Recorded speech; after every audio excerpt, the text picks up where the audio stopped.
Bismillahirrahmanirrahim. Assalamualaikum warahmatullahi wabarakatuh. Alhamdulillahilladzi nahmaduhu wa nasta'inuhu wa nastaghfiruh wa na'udzu billahi min syururi anfusina wa min sayyiati a'malina. من يهد الله فلا مضل له ومن يضلله فلا هادي له أشهد أن لا إله إلا الله وحده لا شريك له وأشهد أن محمدا عبده ورسوله صلى الله عليه وسلم لا نبي بعده.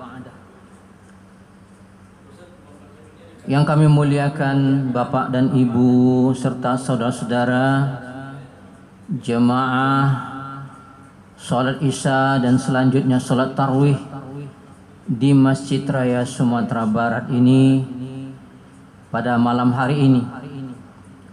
Tentu senantiasa kita setiap saat bersyukur dan bersyukur kehadirat Allah Subhanahu wa taala.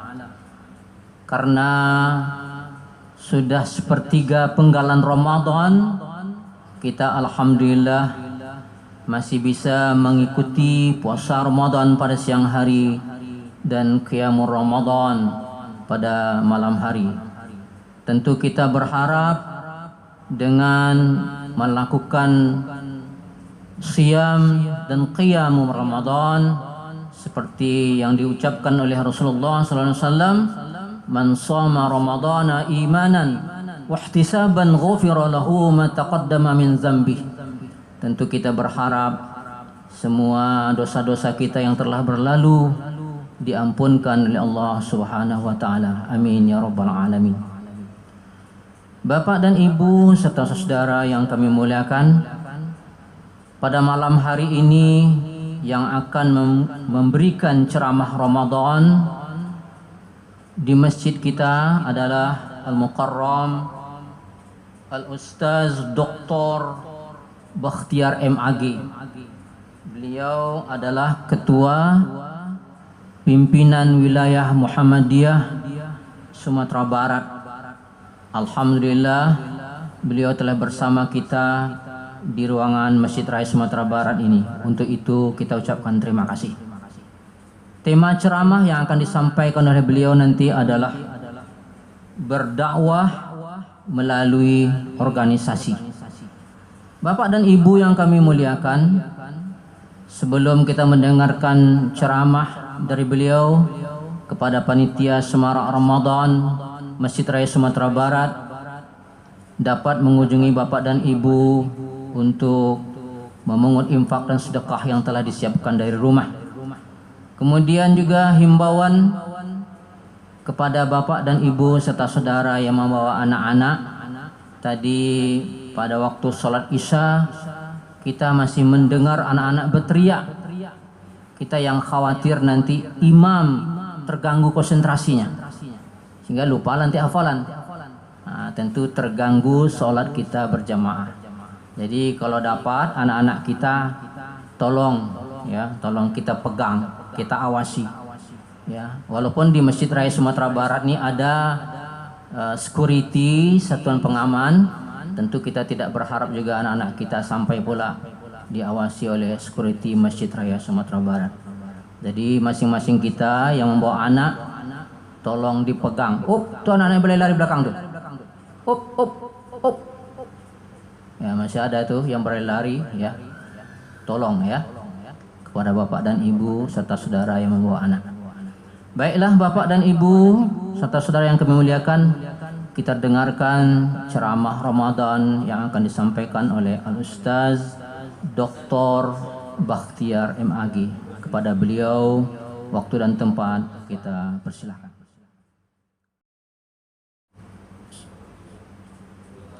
Assalamualaikum warahmatullahi wabarakatuh.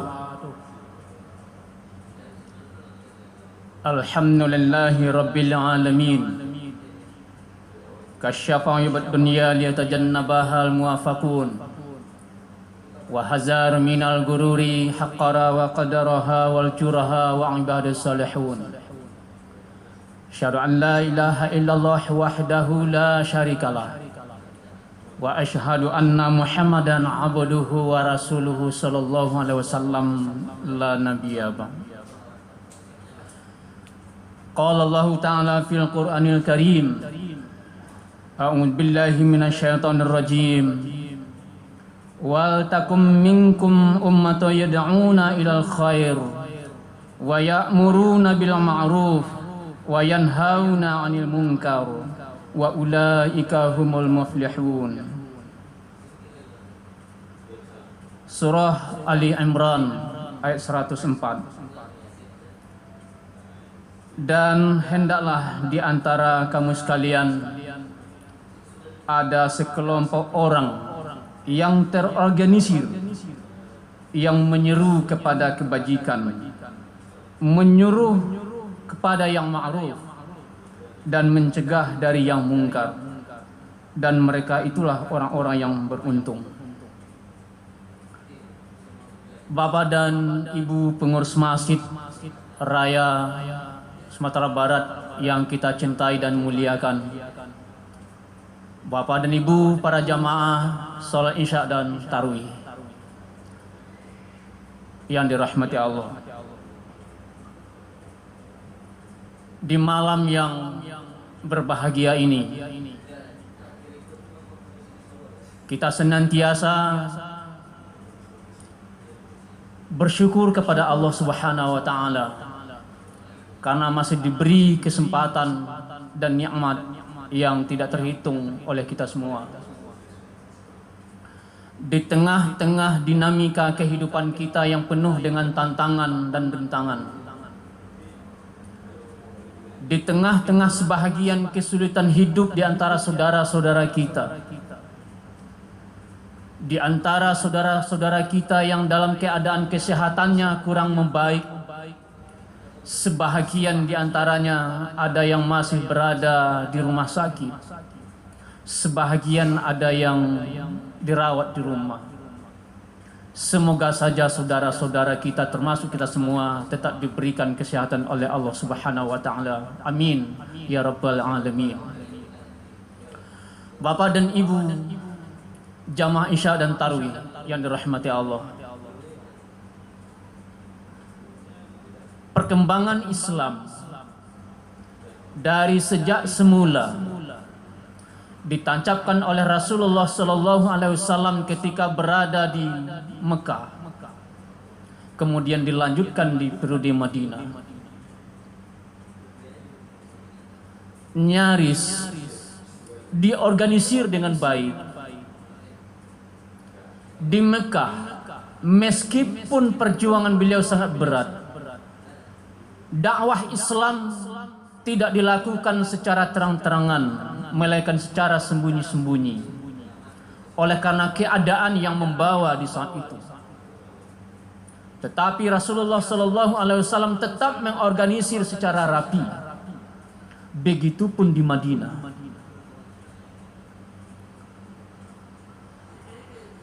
Langkah demi langkah yang dilakukan oleh Rasulullah sallallahu alaihi wasallam dan para sahabat menancapkan Islam menjadi sebuah pusat peradaban dunia, tidak terlepas dari kerapian yang ditancapkan oleh Rasulullah sallallahu alaihi wasallam ini. Dalam banyak kasus dan peristiwa yang terjadi dalam sejarah Islam, kadangkala secara rasional tidak mungkin menghadapi lawan dengan jumlah yang sangat besar, musuh yang dengan kelengkapan senjata yang sangat lengkap dan modern ketika itu. Tapi kemudian karena diorganisir dengan baik oleh Rasulullah SAW, perang melawan musuh dapat dimenangkan. Peristiwa perang Badar misalnya, yang terjadi pada tanggal 17 Ramadan, mengingatkan kita hanya lebih kurang 300 orang pasukan elit Islam mampu melumpuhkan lebih daripada 1000 pasukan elit juga yang diturunkan oleh Quraisy.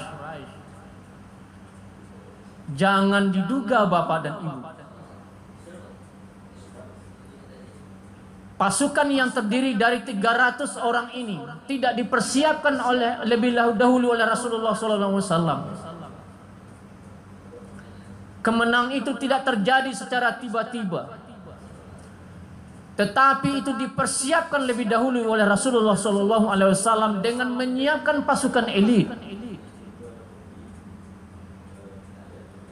Memang itu merupakan pertolongan Allah Subhanahu wa taala, tapi pertolongan ini kalau tidak dipersiapkan tidak mungkin akan terjadi.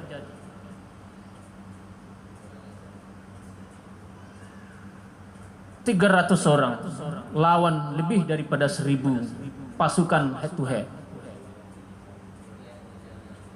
Perang bersosok. Tidak sama perang saat ini yang tinggal hanya menekan tombol.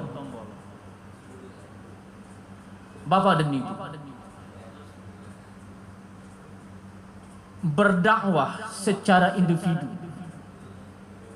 apalagi untuk saat ini, agaknya ini kurang efektif.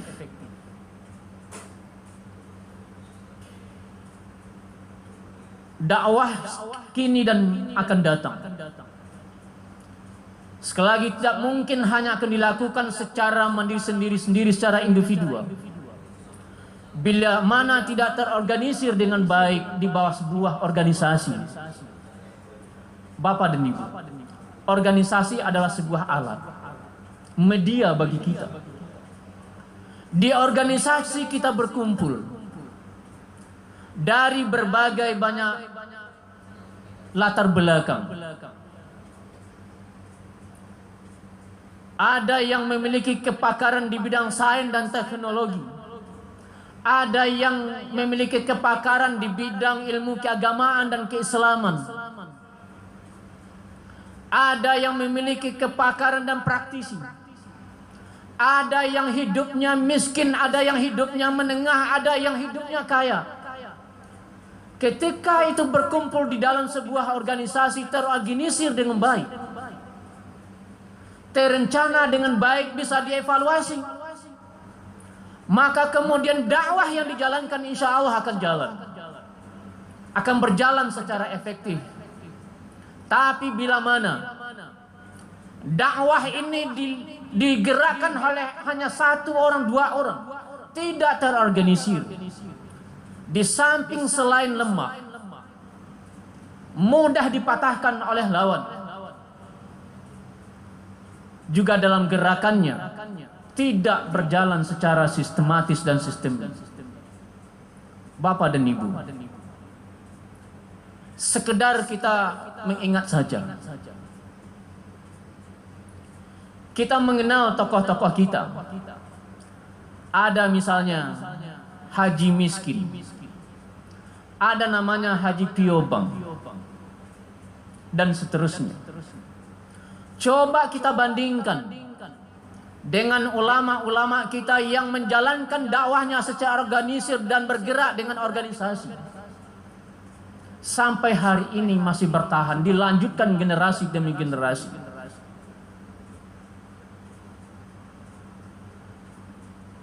Kita sebut saja misalnya Kiai Haji Ahmad Dahlan, pendiri Muhammadiyah, sudah lebih dari 1 abad lamanya, sampai sekarang masih bertahan dengan kuat dan melakukan ekspansi dan perluasan, tidak hanya di Indonesia tapi sampai ke luar negeri. Hingga hari ini menurut perkembangannya sudah lebih daripada 30 cabang di dunia. Tapi bagaimana kita bandingkan dengan tokoh kita yang ada di Minang? Misalnya ada Haji Piobang, ada Haji Rasul yang tidak mengorganisir, tidak menggerakkan dengan sebuah, tidak mendirikan organisasi. Walaupun perjuangannya tetap dilanjutkan semangatnya hari ini, tetapi secara organisasi itu hari ini itu tidak kelihatan.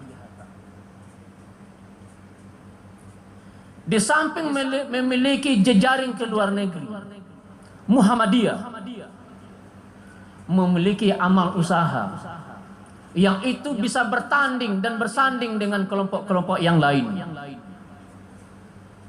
Memiliki 176 perguruan tinggi. Di antaranya ada sebahagiannya yang sudah sama, yang duduknya sudah sama rendah, berdirinya sama tegak dengan perguruan tinggi yang ada di dunia. Punya lebih dari 85 rumah sakit. Lebih dari 400 pesantren yang tersebar di seluruh Indonesia. Memiliki lebih daripada 1000 panti asuhan yang tersebar di pelosok tanah air. Memiliki lebih daripada 4000 masjid dan musala. Kalau ini diorganisir dengan baik, sampai ke depannya semakin hari semakin kuat. Bandingkan Bapak dan Ibu, berandaikan Muhammadiyah tidak ada, saudara-saudara kita, mohon maaf, yang bergerak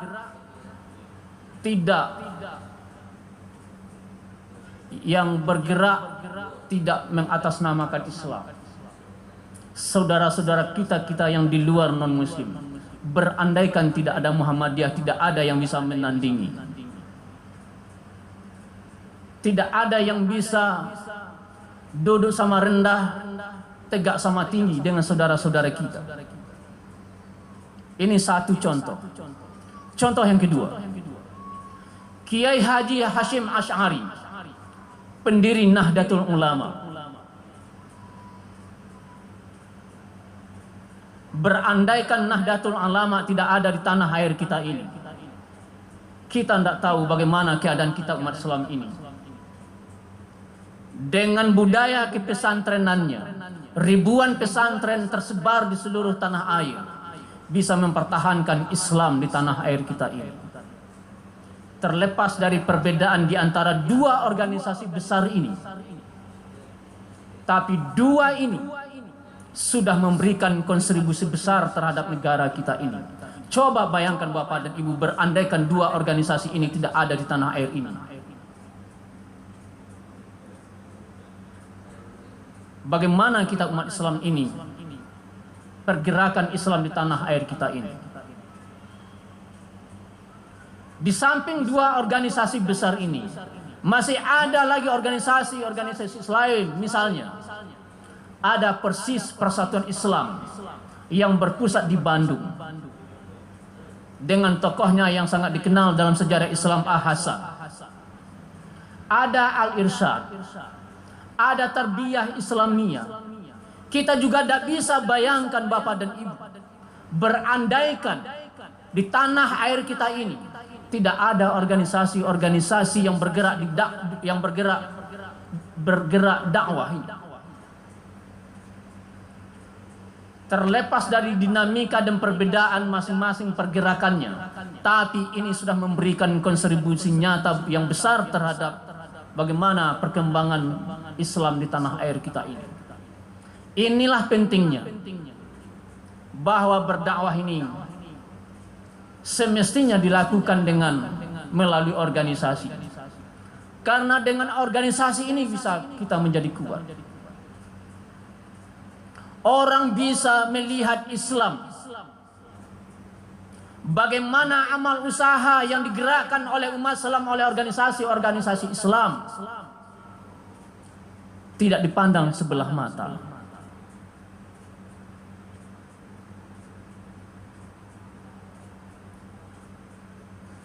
Jamaah salat Isya dan tarawih yang dirahmati Allah.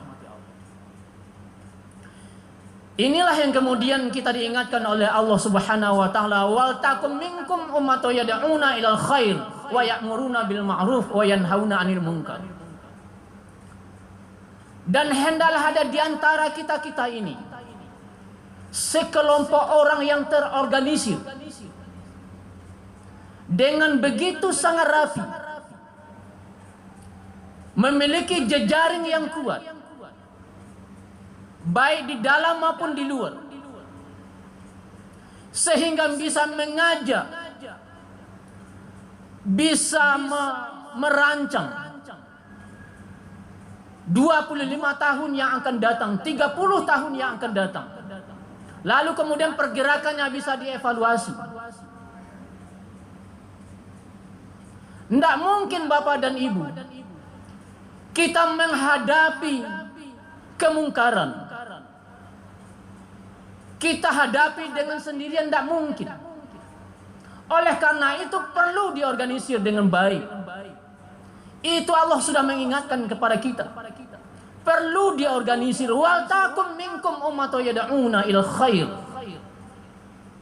Ketika kita mengajak orang kepada sebuah kebajikan, perlu diorganisir. Apalagi untuk mencegah perbuatan kemungkaran, semakin dibutuhkan mobilisasi semua kekuatan. Apabila ini tidak dimobilisasi menjadi sebuah kekuatan, walaupun kita banyak, walaupun kita mayoritas, tapi apabila tidak terkonsolidasikan, apabila ini tidak termobilisasikan, maka jumlah yang banyak itu dia akan menjadi lemah. Oleh karena itulah Bapak dan Ibu, pentingnya organisasi ini. Dakwah ini harus dengan organisasi, tidak mungkin tidak. Bagi Bapak dan ibu-ibu kita yang memiliki kelebihan rezeki, menjadi agnia, ayo bergabung di organisasi ini. Gerakan dakwah secara bersama-sama bisa terukur. Bagi saudara-saudara kita yang memiliki jabatan penting di negara kita ini, ayo bergabung.